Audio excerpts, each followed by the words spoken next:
menambahkan untuk supaya Allah ini bisa menyatakan dirinya kepada manusia, maka Allah menambahkan hakikat yang baru, yaitu hakikat manusia itu, sehingga yang ilahi ini bisa berdiam. Jadi hakikat manusia yang baru, makanya Yesus disebut memiliki dua natur, dua hakikat. Natur manusia sejati, natur Allah yang sejati. Dan prinsipnya sama. Natur ilahi dan natur insani, natur manusia ini bersatu, tapi tidak bercampur, tidak saling membingungkan, tidak saling mengintervensi, dapat kita bedakan tapi tidak dapat dipisahkan. Itu natur yang dimiliki oleh manusia Yesus. Kenapa dia harus menjadi manusia?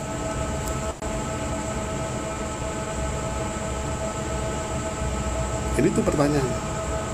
Kenapa untuk menebus dosa dia tidak mengampuni dosa saja? Ngapain harus jadi manusia lalu mati? Karena dosa itu bagi kami itu adalah hutang yang harus dibayar. Ya, upahnya apa? Upah dosa apa? Maut. Iya. Mohon maaf Pak. Ya, saya tidak itu kan sudah keyakinan kan. Ya. Ini yang saya tertarik tadi itu ketika Pak Pendeta mengatakan bahwa roh itu adalah keberadaannya kan, yang bersifat transenden itu. Sehingga karena dia bersifat transenden itulah kemudian dia tidak bisa dibatasi oleh ruang dan waktu. Nah sekarang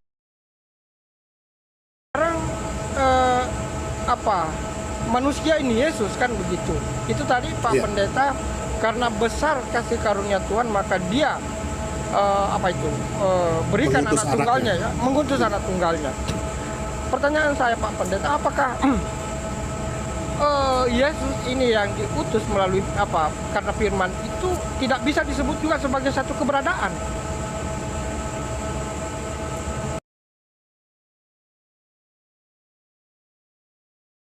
Keberadaan. Kan tadi premisnya kan tidak dapat dipisahkan. Ketika kita bicara firman, tidak bisa dipisahkan. Ketika kita bicara firman, itu adalah kesatuan dari Tritunggal itu. Ketika kita firmannya. Iya, Pak Iktus, mohon maaf ini. Kalau kita ambil jalan tengah, Allah Bapa ini kita pinjam pendapatnya Jesus only itu sebagai gelar, Allah Bapa sebagai sang sumber. Kan enggak, kan tadi dasarnya itu kan dua natur kan, natur sebagai roh dan sebagai anak. Jadi bukan, Allah natur Bapa, ilahi, natur yang ilahi dan natur insani. Insani, ya natur ilahi itu ada pada roh kan itu. Natur ilahi itu ya keteritunggalan itu. Maksud saya begini, ketika misalnya ini pendapat pribadi saya ya, saya mencoba menyelami ini konsep Tritunggal ini. Kan satu pribadi tiga keberadaan. Allah Bapa itu ditunjuk sebagai nama pribadinya. Bukan satu pribadi, enggak, salah itu. Satu pribadi tiga keberadaan itu bukan Tritunggal itu. Itu Sabellianisme. Oh, memang itu oneness. Ada konsep enggak, kalau oneness dia katakan satu pribadi satu keberadaan.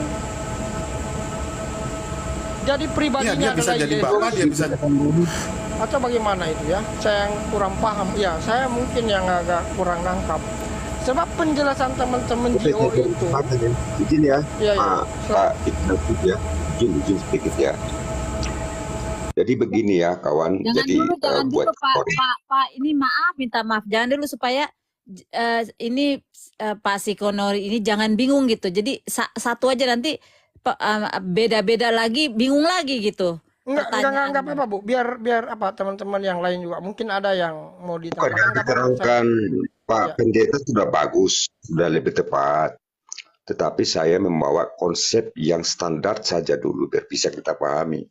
Biar Pak Jikonori tidak gagal paham tentang konsep Tritunggal. Izin ya Pak Pendeta ya. Ya. Silakan Pak Artolingga, silakan. Saya harus katakan kepada Jikonori, Anda pribadi yang baik. Salam toleransi kawan ya. Jadi begini. Salam toleransi, salam Pancasila. Ya. Salam ya. Jadi begini, sebutan Allah dan juga Tuhan untuk pengikut Yesus atau orang Kristen adalah gelar. Artinya yang berkuasa. Oke, kita final dulu di situ ya. Yang kedua, tentang pemahaman atau konsep Tritunggal. Alkitab tidak mencatat Tritunggal di dalam firman Tuhan.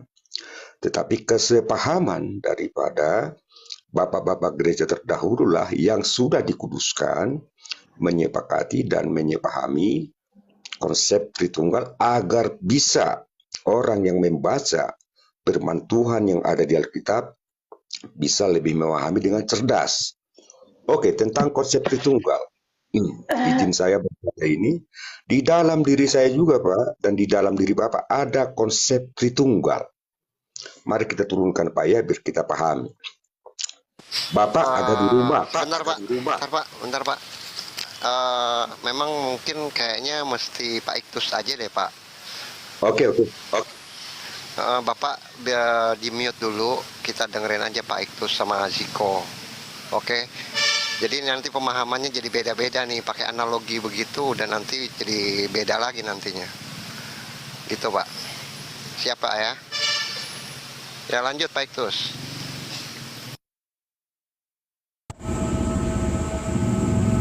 Ya, gimana Bang Siko? Tadi sampai di satu pribadi 3 keberadaan ya? Iya. Itu tadi yang saya mau konfirmasi. Iya, yang saya mau konfirmasi. Itu bukan pemahaman Tritunggal itu. Satu pribadi 3 keberadaan. Kan artinya maksud saya ingin memperkecil jurang ini Pak Iktus ya. Sebab saya juga tidak mau mengatakan teman-teman Tritunggal itu menyembah 3 Tuhan.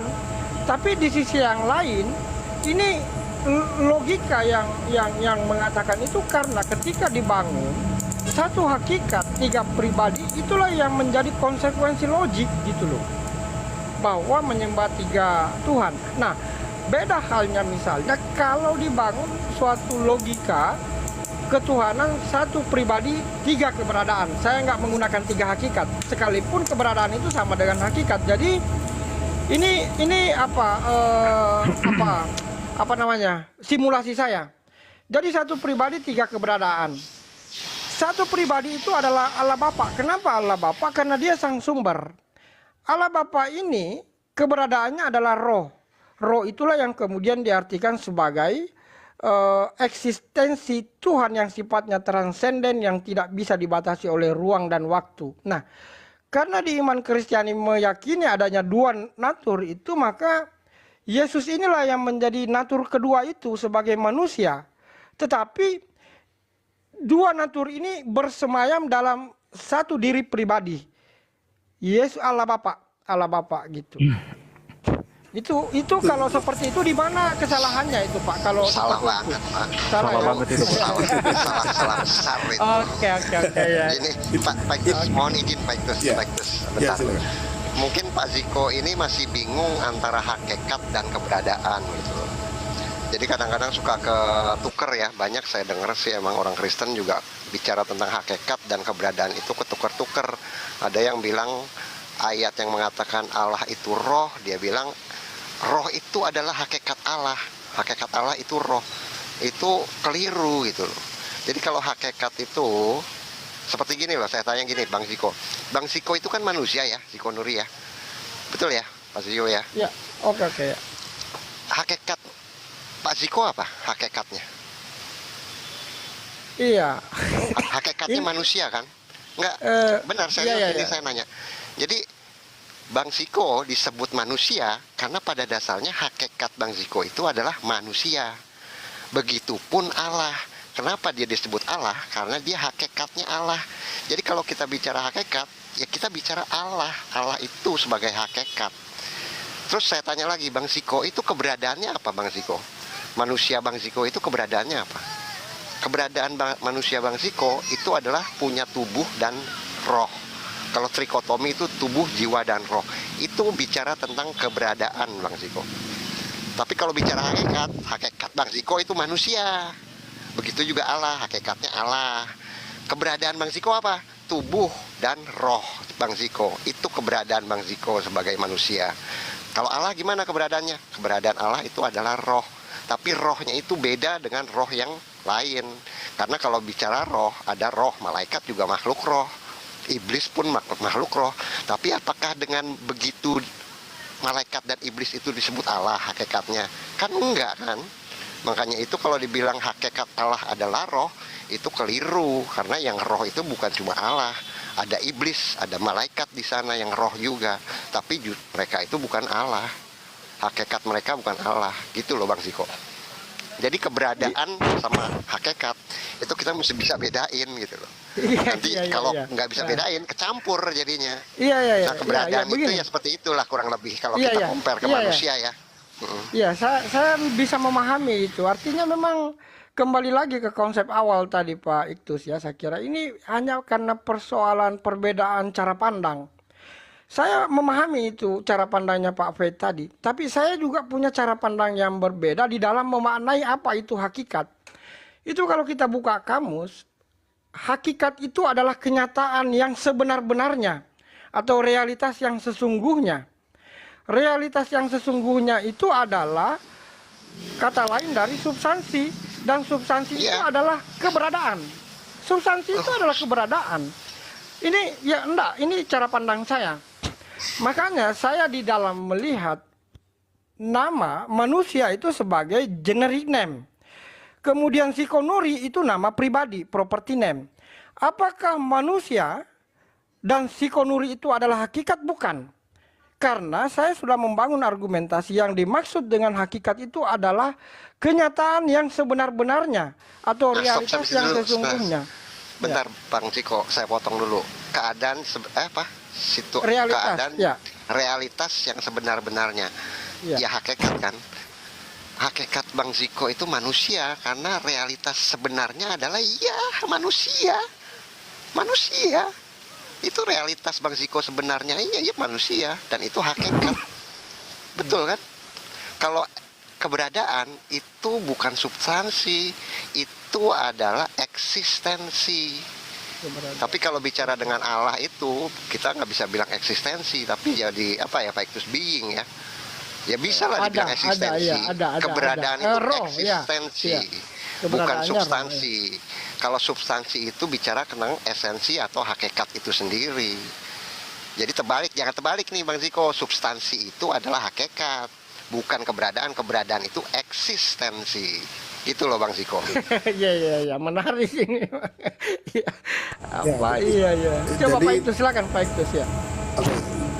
Jadi kalau berbicara hakikat kan kita ini di satu room ini kan satu hakikat nih kan. Betul ya? Kita satu hakikat ya. Hakikat apa? Manusia. Nah, jadi berbicara Allah itu satu hakikat. Hakikatnya adalah Allah. Nah, keberadaannya adalah Bapa, Firman, dan Roh. Itu keberadaan. Yang tadi yang saya katakan tidak terpisah, saling bersatu tapi tidak bercampur. Itu keberadaan. Jadi kita tidak bisa melepaskan. Jadi yang Bang Ziko tawarkan tadi itulah yang coba ditawarkan oleh Arius. Dan itu dapat pertentangan dari bapak-bapak gereja pada waktu konsili Nisea itu. Itu yang coba ditawarkan oleh Arius, pemahaman itu. Yang Anda maksud itu untuk menjembatani itu. Justru itu malah mendegradasi keberadaan Allah, kesejatian Allah itu. Makanya saya katakan pribadi yang dimaksud oleh Tertullianus di situ bukan pribadi seperti kita 1, 2, 3 karena dia adalah seorang praktisi hukum. Jadi ketika dia memaknai personae di situ adalah personae yang ada di konteks hukum pada waktu itu. Bahwa ada person-person meskipun kehadirannya tidak ada tapi dia bisa diputuskan. putusan hukumnya bisa diputuskan tanpa kehadiran person itu, tapi person itu ada gitu.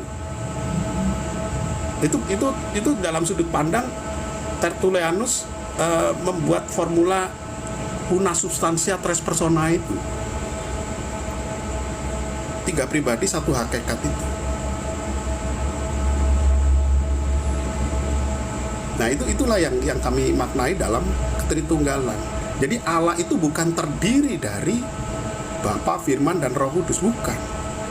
Bapa 1 bagian, Firman 1 bagian, Roh Kudus 1 bagian, bukan itu. Tapi di situ ada irisan. Bapa, Firman, dan Roh itu adalah pribadi yang berbeda, tapi satu kesatuan di dalam hakikatnya Allah. Kalau kita mencoba memisahkan satu itu, maka itu Tritunggalnya sudah bukan Tritunggal lagi. Ya, prinsip awal itu harus kita pegang. Dapat dibedakan tetapi tidak dapat dipisahkan. Itu dulu yang kita pegang. Itu Tritunggal. Iya. Memang ini Tritunggal ini ilmu tingkat tinggi memang ya. butuh kajian filosofis gitu ya. Tapi saya tertarik tadi dengan Pak Faith katakan itu. Iya, mudah-mudahan Pak Faith benar sehingga ini bisa menjadi pengetahuan baru bagi saya. Substansi, eksistensi ya, hakikat. Jadi hakikat itu adalah kenyataan yang sesungguhnya atau kenyataan yang sebenar-benarnya. Kenyataan yang sebenar-benarnya itu kata lain dari keberadaan. Keberadaan itu adalah eksistensi. Realita konkret. Iya. Realita konkret. Being, ada gitu ya. Nah, apakah berbeda ada sebagai ada gitu ya dengan substansi? Substansi ini kan ada juga. Kalau dia nggak ada, nggak mungkin itu dianggap sebagai suatu substansi. Sekalipun substansi itu berbeda-beda. Gitu.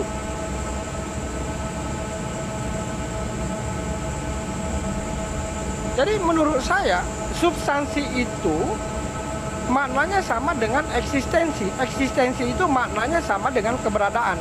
Keberadaan itu adalah hakikat. Kata lain dari hakikat. Kalau kita artikan hakikat adalah kenyataan yang sebenar-benarnya. Begitu.